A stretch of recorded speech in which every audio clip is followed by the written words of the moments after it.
Hi, my name is Valerie. I am a writer and a home cook based in Somerville, Massachusetts. Welcome back to today's episode of In the Kitchen. But as you may have noticed, we're not in my kitchen today. We're at Pao Arts Center. In celebration of Chinese Lunar New Year, we are dedicating today's episode to dumplings. As the massive country celebrates Chinese New Year in different ways and eat different food, but there's one dish that unites them all, which is dumplings that we're going to be making today. I'm going to show you different techniques and different fillings that you can put in your dumplings and taste better and great. As we're making everything from scratch, we're also going to tackle the dumpling wrappers, which only uses 3 ingredients, so it's really easy to make. I recommend using all-purpose flour because it has a medium protein content as opposed to other types of flours, so you don't need to worry about not having difficulty working with the dough. The pre-prepared dumpling wrappers you can find at Asian supermarket pretty easily, and look for the round ones as opposed to the square ones. If you don't like pork, you can substitute with beef, turkey, chicken, lamb, whatever meat that you like to throw in there. And for seasoning, we're going to use some finely chopped ginger and scallion or spring onions. Make sure that they're chopped super fine so you don't bite on those when you're eating them.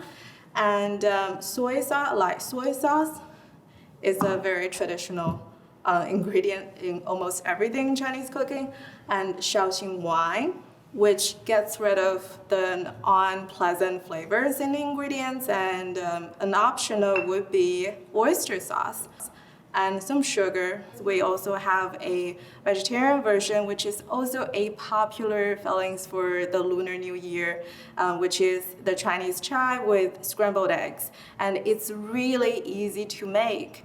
You just scramble the eggs the way you would do it normally without the cheese, and then or maybe add the cheese too if you like it, and add the finely chopped Chinese chives in it and mix well, and there you go. In terms of the tools we need, we're going to use a rolling pin and bench scraper, which I also think is really important if you want to make dividing the dough easier, and also a handheld strainer. So now we're going to start making the dough. Here we have weighed 500 grams of flour. Now I'm going to add 1 gram of salt, which is an 1/8 of a teaspoon of salt, of kosher salt. Just add it in. Give it a gentle mix with chopsticks, like my dad would do it. I have no idea why he uses chopsticks for mixing dough, but that's kind of a thing. I've seen a lot of other Chinese chefs do the same thing. So we're going to add the wet ingredients. So in my recipe, I said room temperature water is okay, but I also had suggestions from my father who says, you know what, you should really be using boiling water because your dough will be a lot softer. But I was like, Dad, I don't want to touch the boiling water hot dough. So he said, no, that's why we use chopsticks. So there is some wisdom to that. Anyway, we're going to add these hot water. Typically, the suggestion is for every 1 cup of flour, you use a 1/4 cup of water. And you don't want to dump all the water in at the same time because that's just going to mess up everything. So we're going to add the water gradually. I'm going to do half of a 1/4 cup, which is an 1/8 of a cup, and I'm going to start mixing.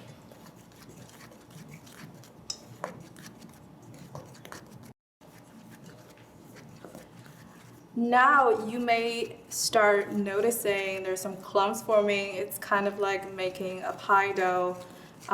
Little clumps started to form, and you want to make sure that the water is evenly distributed across.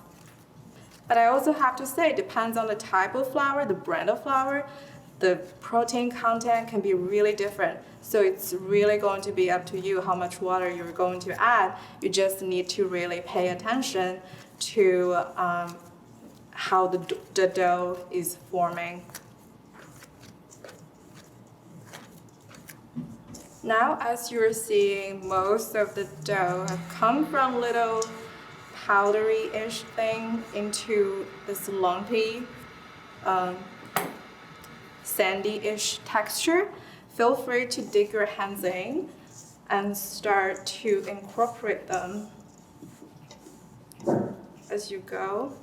You may want to add more water if you notice that they're not working with you. But the idea is that you want to make sure that the dough started to interact with each other, and we'll have a dough ball in the end.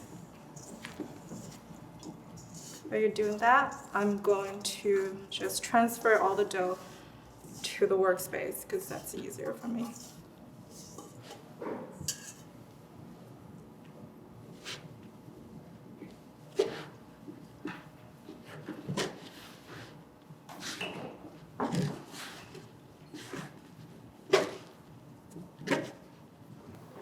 Just keep kneading until a rough dough is formed, and that should take you about 5 minutes.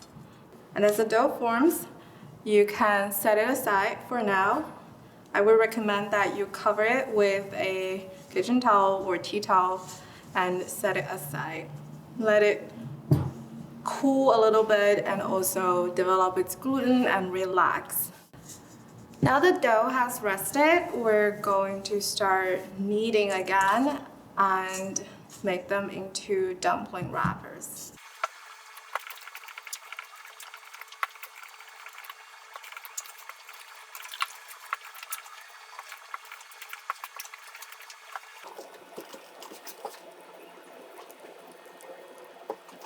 Now we have kneaded dough, and I'm taking a small piece of the dough and I'm shaped that into a round shape.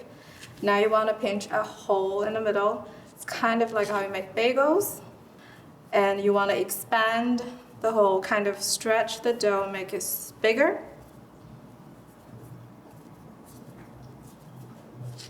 And then you can use a bench scraper to cut the circle in the middle. And then you have a dumpling dough ready to go.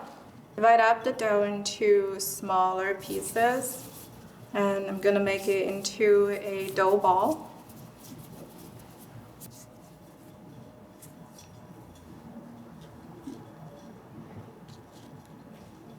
Press it down with your palm. Also, you can use a rolling pin and roll it out.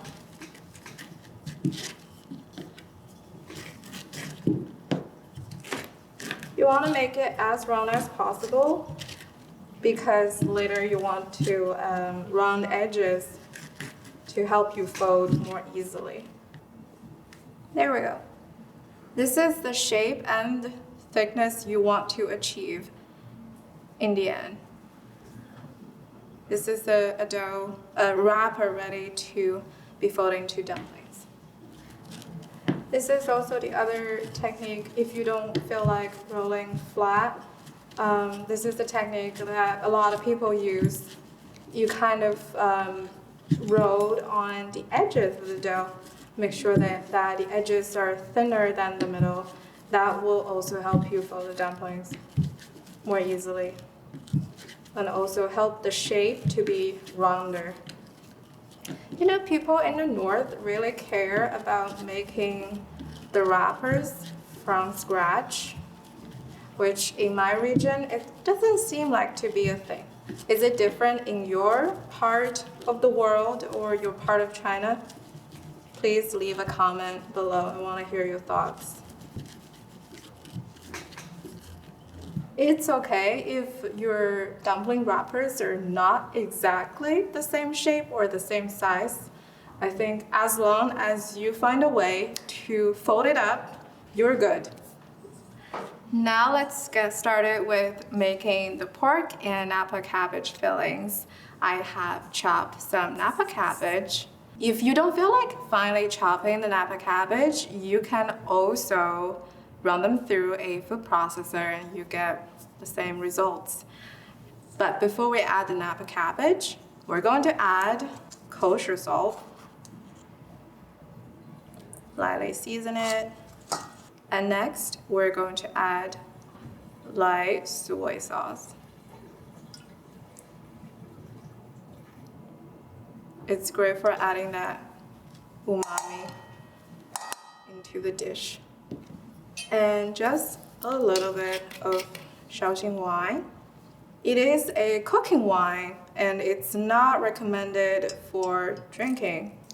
But, you can find Shaoxing wine in almost every dish cooked in China. Now you can add the scallion and the ginger scallion mix finely chopped into the mix.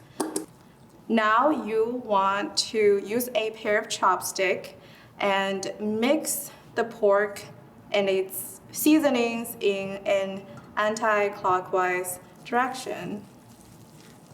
This is trying to break up the ground pork, and the goal is to make it stickier. And you can notice the changing texture. You're mixing it. And now you can see that the pork has gone a little fluffier than when we started. Now it's a good time to add the cabbage in. Make sure everything is well combined and mixed well. It'll take you about 2 minutes. And once you're done with this step, you are ready to go to start making dumplings. I would also recommend that you can make a trial run, so be a little bit more conservative when you're adding the seasonings, the salt and soy sauce, just so you are not overdoing it. And make a dumpling and cook it and taste it. If you don't like the taste, then you may consider adding a little bit more soy sauce or something else to make it taste better. And once you have the wrappers ready to go, I'm going to demo how to fold them up and make them into dumplings. You want to add a spoonful of fillings, the pork filling or the vegetarian filling, spoonful, and hold the wrappers in the palm of your hand, in the less dominant hand, and add the fillings in the middle. If this is your first time making dumplings, you want to start with smaller amount of fillings and maybe leave at least ½ inch between the fillings and the edge of the wrapper, or an inch. Anyway, you can tell. And you want to grab the edge of the wrapper that's closer to you, and you want to bring it to the other side, and then give a pinch the other side. And then you want to use the index finger on your less dominant hand that's holding the dumplings, make a curve and press it down. Press down again and again, and you fold. That's one side. And the other, you do the same but reverse. Press, press, and seal.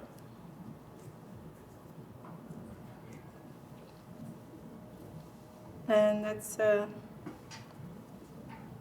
dumpling. And grab another wrapper.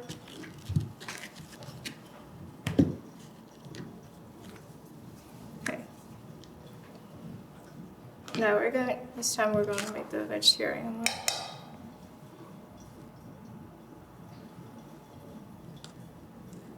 The wrappers in the middle, make sure that they're in the center, not going to the sides. And another way to fold the dumplings this is way easier than the first one that I showed you, is that you grab the dumpling by both ends and give it a hard squeeze. Once that's sealed, another squeeze. And then reinforcement.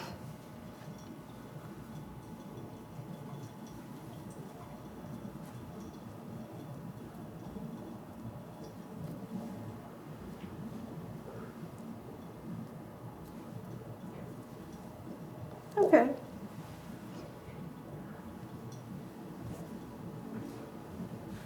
And then you have a chive and egg dumpling. For the wrapper, if you're making it yourself, you want to make it as thin as possible. That will help you seal the dumpling better. Okay, now let's start making dumplings with the pre-made wrappers that you can find at store. They are the same type of dough that we just made. They were just, someone made it, it's a machine made it for you. So they're very thin and light. You want to grab one wrapper, put it in the palm of your less dominant hand. If this is your first time making dumplings, then I would suggest that you make sure that the fillings in the middle is smaller and you have at least 1 inch space between the edge of the wrapper and the filling.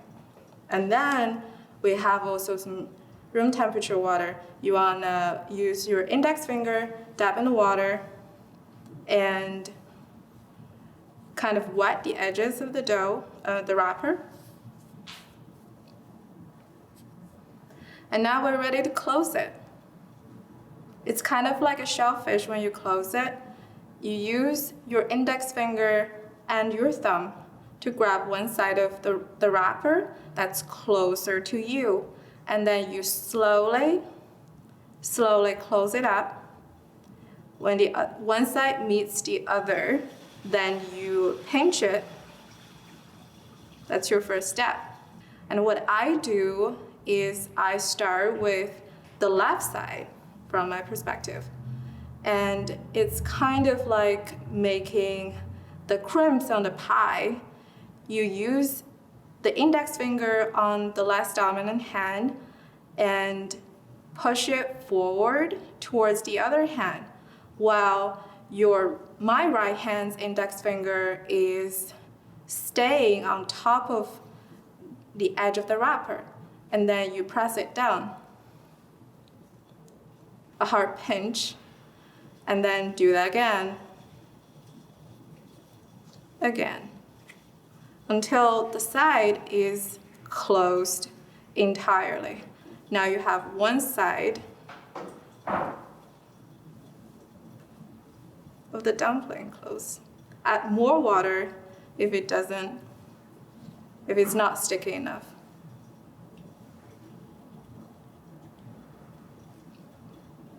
If you're using fresh dough, you have less issues with the stickiness of the dough. And now we have the first dumpling. Another way to fold it is what I learned from my friend in the Northeast region. It's much easier than making the crimps, and their method actually allows you to put more fillings in the dumplings, which is great. So now you can hold the dumplings using both hands. The thumbs are facing you and the index finger is on the other side of the wrapper. And then press it down real hard. You want to make sure it's sealed. The reason why there are different styles of dumplings are, one, because regional differences, and two, because you never have dumplings with only one filling on a dinner table. Typically, people have maybe 3 or 4 different types. So that's one way to distinguish the fillings. Now, as the water boils, it's time to add the dumplings to the boiled water. And now we're going to let it boil for at least 5 minutes, could be up to 10 minutes. And also you might want to stir it a little bit, just make sure that nothing sticks to the bottom. So now, as you can see, the dumplings are floating, and it's been about 10 minutes, and I think it's time to take them out.